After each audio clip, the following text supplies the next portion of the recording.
When working with the DAW and with sound in general, it's useful to have kind of a visual representation of sound. And because sound is a longitudinal wave, it becomes very hard to visualize it or display it in that format. So we tend to use three different displays to give us a good visual of sound. And I really believe that having a good visual representation can really help you hear and understand what you're hearing. It also is almost necessary if you want to start relating these numbers we've been talking about to the sounds. And by the numbers, I'm talking about all these frequencies. You know, people will talk about 5K or 2K or 1K. And if you're never seeing the numbers, it's very hard to relate it to what you're hearing. So I really believe that having a good set of visualizers and understanding what you're seeing can really help you hear and will make you a better music producer. So in this segment, we're going to look at three different ways to visualize sounds and why they're useful.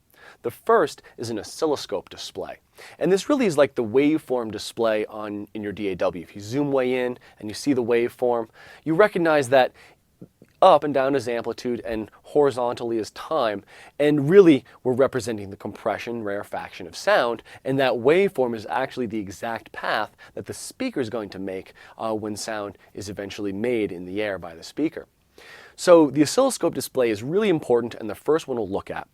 After that, we'll look at the spectrum analyzer. The problem with the oscilloscope display is it's hard to tell what the frequency of the sounds are, because you'd have to see how many times it changed per second to figure out what the frequency is. So while it's good as giving us an accurate representation of what the speaker's movement's going to be, it doesn't give us a good idea of the frequency or timbre of that moment. And that's where the spectrum analyzer comes in. In a spectrum analyzer, on the horizontal we're going to see frequency, and vertically we see amplitude. And so that way we can see that this sound has a lot of energy at 2K or 1K or 500 hertz. So it's going to be really useful in associating those numbers to what we're actually hearing. Problem with the spectrum analyzer, it doesn't give us a sense of how things change over time. It's kind of a momentary picture of the sound, of the frequency and amplitude. So when we want to get the full picture of sound, we move to a spectrogram analysis, which is like the spectrum analyzer but repeated over time. So we can get a sense of how the timbre, the frequency, the amplitude all change over time. And I think this one most represents the way we really hear. And it's a great view, and we're going to explore all three of those right now. Here we have the three main sound visualizers that you'll find when working in a DAW.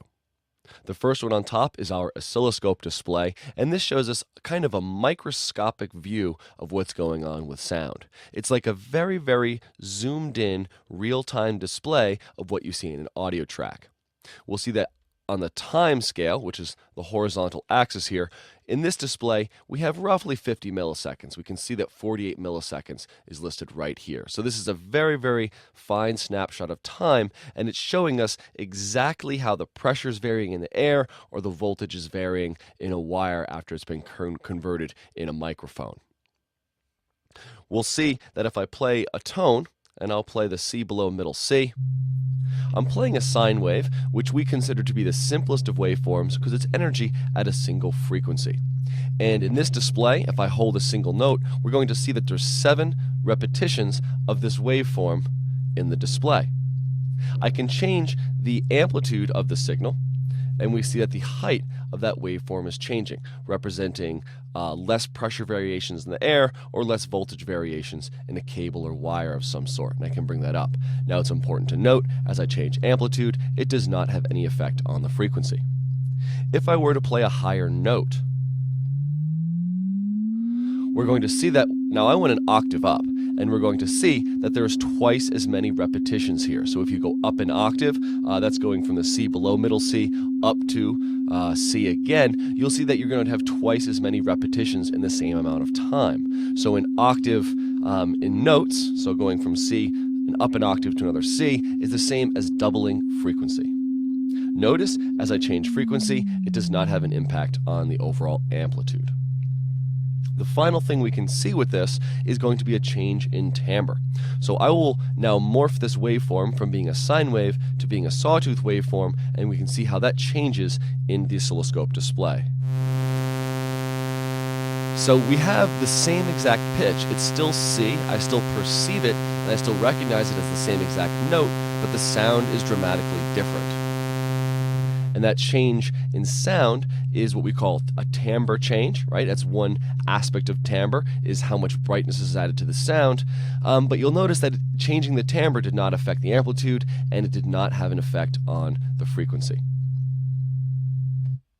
The next visualizer we will look at is the spectrum analyzer we have in the bottom left-hand corner here.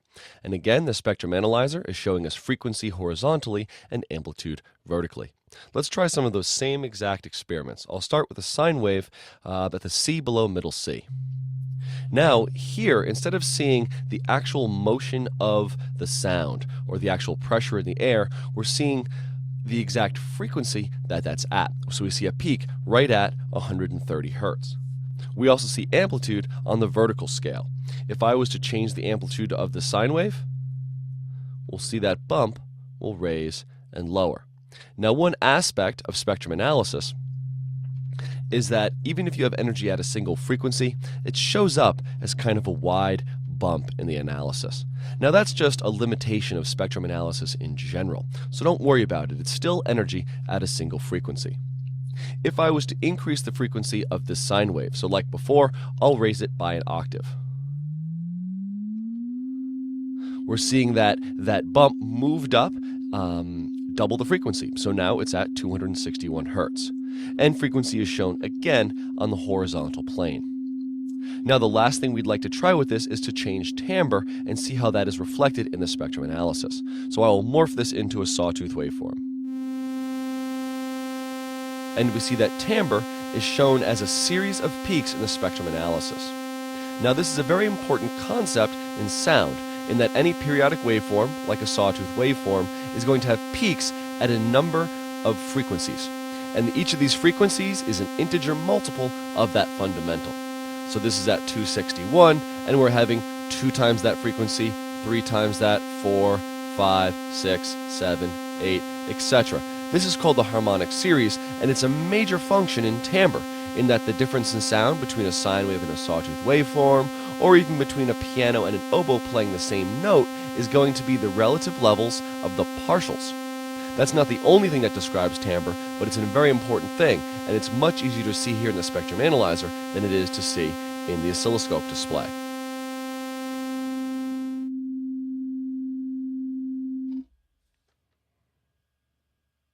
You will very often see spectrum analyzers in EQs, because the role of an EQ is to manipulate the timbre, manipulate the spectrum, and there's a direct correlation between what you do in the EQ and how the sound changes within this display. The final view we're going to have in our analysis is going to be a sonogram display. And hopefully, as you've been watching this, you've kind of seen how this is functioning, in that we can see all these different parameters at the same time.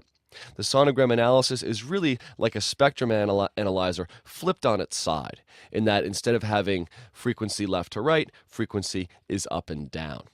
Then we have time going by slowly horizontally. This is like a zoomed out waveform display, kind of, in that we see, instead of having the 48 milliseconds we had in the oscilloscope display, we have showing 6 seconds here. Let's try similar experiments and use the sonogram display. I'll play a sine wave.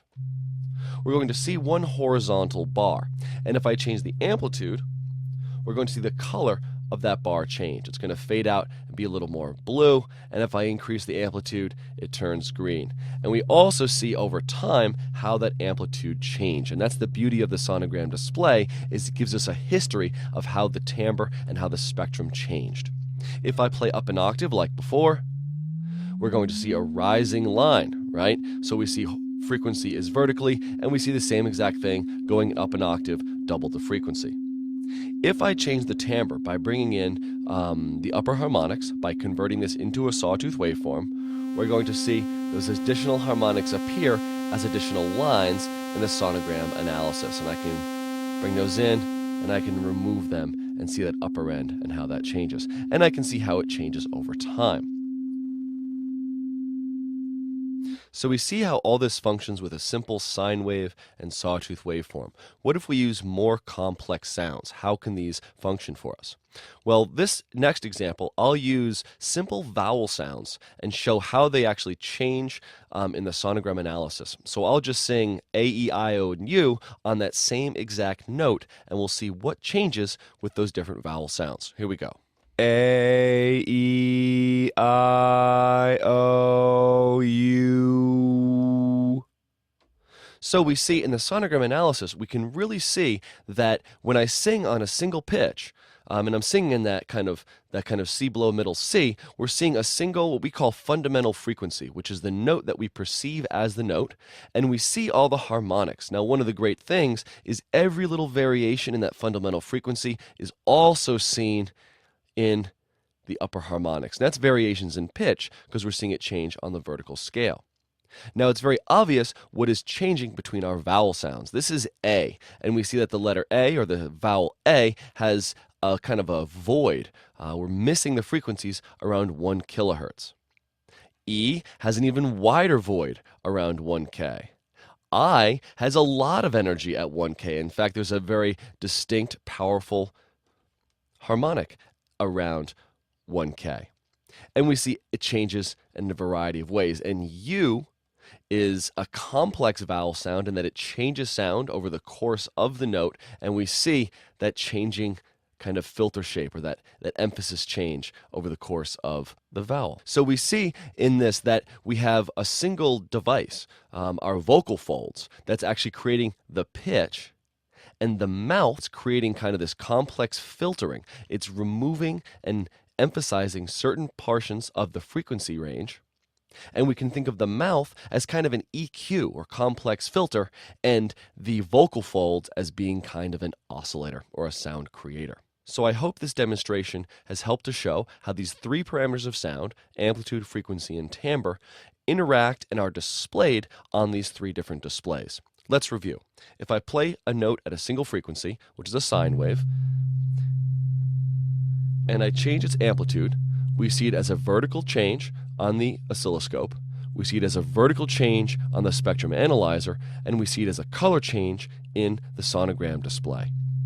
If I change frequency, we see it as changing the number of repetitions within the oscilloscope, we see it as a horizontal motion in the spectrum analyzer, and we see it as a vertical motion within the sonogram display. If I change timbre, we see it as a change in wave shape in the oscilloscope. We see additional energy at additional frequencies shown in the spectrum analyzer, and we see additional lines shown in the sonogram display. Remember, those additional energies are called harmonics, and they're integer multiples of the fundamental frequency.